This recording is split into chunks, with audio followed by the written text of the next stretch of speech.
Hello guys, Radhe Radhe. Welcome to Divya vlogs. तो स्वागत है फिर से न्यू व्लॉग में, दिव्या की दुनिया में। ये है मेरे डेली के लाइफस्टाइल। अब मैं मॉर्निंग में उठ चुकी थी, उठ के फ्रेश होने के बाद अभी टाइम हो रहा है 5:30 बजे। मैं बना रही सबके लिए चाय। चाय तो भाई मॉर्निंग में मैं बनाती ज़रूर हूँ, पर मेरे को सबसे ज़्यादा ना देने में इतना मज़ा आता है इसको बनाने में, क्योंकि जो ये चाय के टाइम पे हमारी गपशप होती है ना, थोड़ी सी बहुत मज़ेदार होती है। अभी सब लोग सो रहे हैं, चाय देख के तो सभी उठ जाएंगे। और यहाँ पे अब हो चुकी थी हमारे कान्हा को नहलाने की तैयारी। तो अब सुबह सुबह हम लोगों ने उठ के सबसे पहले घर का काम निपटाया, क्योंकि हमारे यहाँ कोई मेड नहीं है, तो इसीलिए मैंने फटाफट से झाड़ू पोछा बर्तन सब निपटाए।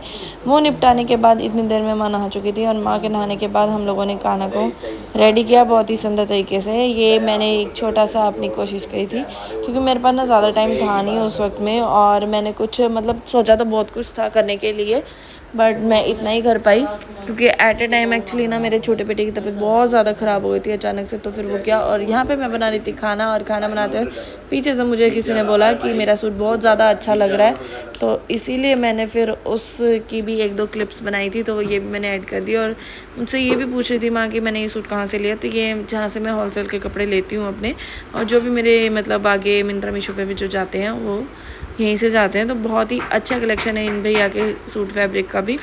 तो जिसको भी चाहिए ना तो कमेंट करना, मैं ज़रूर इनकी आईडी टैग कर दूँगी यहाँ पे भी।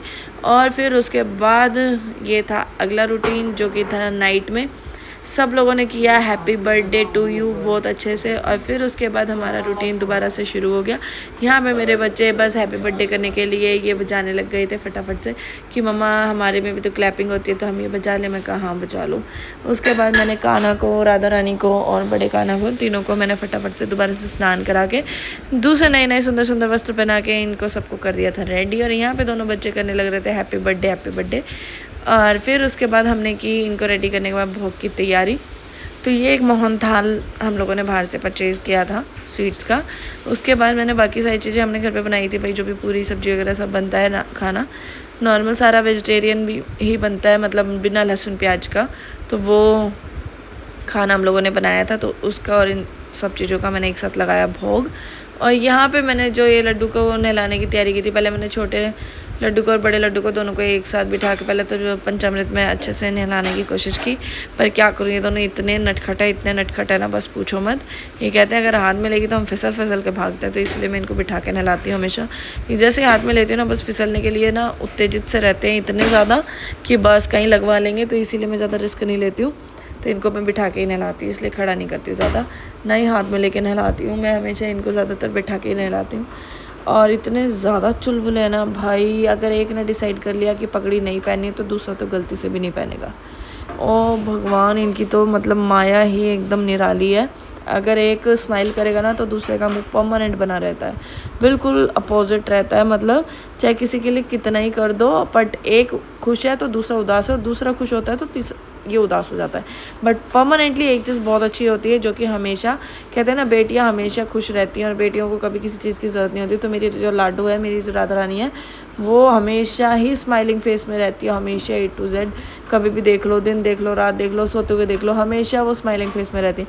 पर ये दोनों इतने नटखट है, कभी खुश रहते हैं, कभी नाराज़ रहते हैं, कभी उदास रहते हैं, कभी ऐसा तिरछी सी नज़रें बना के रखते हैं कि बस पूछो मत। इनकी तरफ तो देखते ही ना इंसान इतना बावला सा हो जाता है, हाय राम अब क्या ही करें, किस चीज़ से ये खुश होंगे।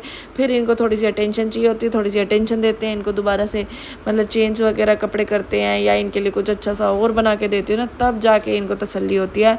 फुल AC करती हूँ तब इनको तसल्ली होती है। बिल्कुल आरव दक्ष की वाली कहानियाँ इन दोनों को अपने साथ में रिपीट करते रहते हैं, जैसे बड़े छोटे मेरे वाले हैं ऐसे ये दोनों हैं। तो खैर हमारे घर में इनकी वजह से सब कुछ है। आज की डेट में मैं अगर कहीं पे स्टैंड कर पाई हूँ, या इतना सब कुछ मैं जी रही हूँ, या मेरे बच्चे जी रहे हैं, और जो ये लाइफ हम जी रहे हैं इतनी संतुष्टि से, इतने अच्छे से, सब कुछ इन्हीं की कृपा है। ये सब कहने की बातें होती है, भगवान तो भगवान ही होते हैं, बट हाँ मेरी श्रद्धा इनके अंदर है। इनको मैं अपना छोटा बच्चों के जैसे ही लेके आई थी, तो इसीलिए हम इनको उन्हीं की तरह ट्रीट करते हैं बड़ी खुशी से। और जब से ये मेरे घर में आए हैं तो बहुत सारी पॉजिटिव चीज़ें हुई हैं। राधा रानी की मेरे को बहुत एक बेटी की इच्छा रहती थी, मैं बहुत ज़्यादा मतलब परेशान सी रहती थी, एक तरीके से इतना डिप्रेस रहती थी कि मुझे बेटी चाहिए। भाई वाली बेटी भी मेरे साथ ही रहती है, मैं उससे बहुत ज़्यादा प्यार करती हूँ, लेकिन फिर भी ना मेरी वो तसल्ली पूरी नहीं हो पाती थी कि मतलब मुझे ये चीज़ ही नहीं हो पाती थी, मैं सेटिस्फाई नहीं हो पाती थी कि मेरे को बेटी नहीं है। मेरे को हमेशा ये रहता था मुझे एक बेटी चाहिए, एक बेटी चाहिए। बट राधा रानी के आने के बाद से मेरी वो इच्छा बहुत ही अच्छे तरीके से पूरी हुई है। उन्होंने मेरी इच्छा पूरी की है। और यहाँ पे मैं राधा रानी को इतना ज़्यादा मतलब इतना पॉजिटिव, मैं तो क्या ही बताऊँ। उनकी जो स्माइल है ना, सुबह उनकी स्माइल देख लो तो भगवान पूरा दिन ही बहुत अच्छा जाता है। बाकी ये है माँ, और हम लोगों ने यहाँ पे कर दिया था खाना को रेडी। और नाइट वाली ड्रेस में हमने बनाए थे इनको पिंक कलर की ड्रेसेस। उसके बाद हमने इनको भोग लगाया, झूला दिया इनको, सारे इनके मतलब जो भी हमने पकवान बनाए थे उन सब से भी हमने इनको भोग लगाया। तीनों कितने प्यारे लग रहे हैं, देख लो, थू नज़र ना लगे मेरी, बहुत ही प्यारे और दुलारे लग रहे हैं। फिर हमने इनकी आरती की।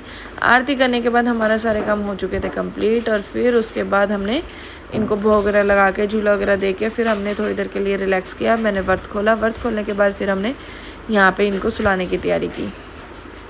ये देखो, ये था हमारा मोहनताल। ये मैंने पंजीरी वगैरह भी घर पे ही बनाई थी सब। हाँ, यहाँ पे फिर बच्चों की डिमांड आ चुकी थी कि हमें भी ना कुछ अलग से खाना है, प्लीज़ बना दो। तो मैंने फिर यहाँ पे पकोड़े बनाए थे। एक्चुअली ये वाली क्लिप जो है ना मेरी मॉर्निंग की थी, मैंने यहाँ पे डाल दी। ये मेरी एंड में डली है तो इसके लिए सॉरी। ये मत बोलना कि रात को लेट नाइट इतना कौन पकोड़े शकोड़े खाता है। तो ये हैं ग्लूटेन फ्री पकोड़े, क्योंकि मैंने बनाए थे मूँग दाल के, सोयाबीन वगैरह डाल के पकोड़े। वो बनाए थे मैंने बड़े बेटे के लिए, क्योंकि उसको ग्लूटेन एलर्जी है और डेयरी एलर्जी है, इसीलिए। और बाकी सबके लिए मैंने बनाए थे यहाँ पे मकेन्स, क्योंकि भाई को और छोटे वाले को दोनों को खाने थे मकेन्स, तो मैंने उनके लिए बनाए थे मकेन्स। यहाँ पे जिस मकेन्स के अंदर मैंने बनाए थे स्माइली, चीज़ी पॉकेट्स और कैल्सन पॉकेट्स पोटैटो के, जो कि उन सबको बहुत पसंद है। और मैं इतनी ज़्यादा हैप्पी मूड में थी कि मुझे ये सूट आ गया, क्योंकि ये सूट काफ़ी पुराना था। और फिर उसके बाद यहाँ पे मैं चली गई थी दिन में ही भाभी के साथ इसके हेयर कट के लिए। व्लॉग अच्छा लगा हो तो प्लीज़ लाइक शेयर कमेंट करना ना भूलें, और देखते रहिए Divya vlogs. Thank you so much.